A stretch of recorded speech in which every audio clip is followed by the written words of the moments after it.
Welcome to the discussions organized by Smart-EDU Hub. Today, we're embarking on a deep dive into a really fascinating article.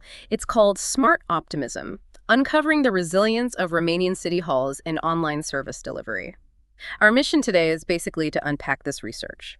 We want to explore how Romanian city halls adapted to, well, the digital age, especially through a global crisis, and uncover some frankly surprising insight. Absolutely. And this deep dive comes from the work of Catalin Vrabie, that's Catalin, Vrabie. He's from the Faculty of Public Administration at the National University of Political Studies and Public Administration in Bucharest, Romania, and has given us really a wealth of information. He assessed the digital adaptability of 103 Romanian municipalities. Right, 103 municipalities. So what's the big takeaway here? And, why should you, our listener, care about what happened with Romanian city halls?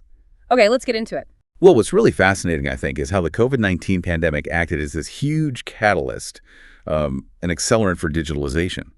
The study looked at data points from 2014, then 2019, and then crucially 2023. And the sheer jump in online service delivery after 2019 is, well, truly remarkable. And remarkable sounds like an understatement. What was the biggest change you saw, the thing that really stood out? Oh, easily the social media adoption. Yeah. By 2023, get this, a staggering 95.15% of these municipalities had an official social media profile. That's a huge leap from just 14.56% back in 2019. Wow, 95%. Yeah. And the number offering a sign-in or log-in section, that almost tripled, up to 66.02%. So it's not just about having a page, is it? It sounds like it's much more about active engagement, like you said, logging in, interacting. Exactly. It suggests a fundamental shift. It really points to that smart optimism in the title, doesn't it? A sort of proactive belief that, yeah, these digital tools can actually work, can bridge the gap. Precisely. And this push online clearly made them think about quality, too. I mean, what's the point of being online if the site is unusable? So the quality of the municipal websites themselves saw a dramatic improvement. In 2019, only about, 9.7% were rated very good. By 2023, that number surged to 53.40%. The 53%, that shows a really significant commitment, doesn't it? Improving digital access, public service. A rapid one, too, driven by that need, that optimism. So the research looked at 5 main categories to judge this digital maturity. Can you give us an example? What sort of things were they measuring? Sure. Take transparency. That looked at how easy it was for citizens to find, say, public records or budget details. That area saw huge growth. It jumped from about 42% getting the top score in 2014 to over 85% in 2023. 85%, that's impressive. Yeah, and similarly, things like e-documents, being able to submit forms online, and useful content also shot up. It shows a clear move towards making essential stuff digitally available. Okay, that's great progress. But where did things maybe not improve as much? Where's the room for growth still? That's a key question.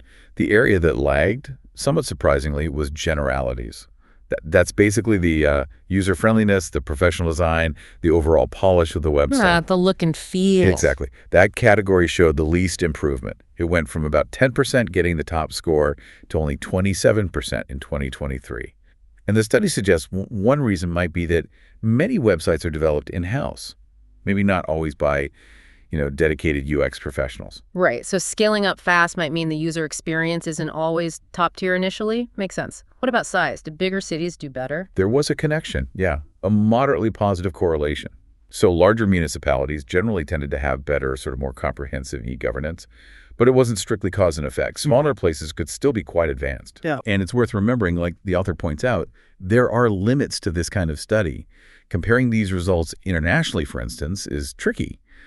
Different countries have different baselines, different economic situations, different policies, and of course, tech moves so fast. Data from 2023 is useful, but the digital world is always evolving, right? It's a constant catch-up game. Absolutely. So wrapping this up, what does this Romanian example really tell us? What's the key takeaway for you listening? Well, I think it's a really powerful story of how a crisis like the pandemic can genuinely accelerate change, can build resilience in public institutions. It highlights that journey towards, smart cities and better e-government, shows amazing progress, but also, areas where there's still work to do.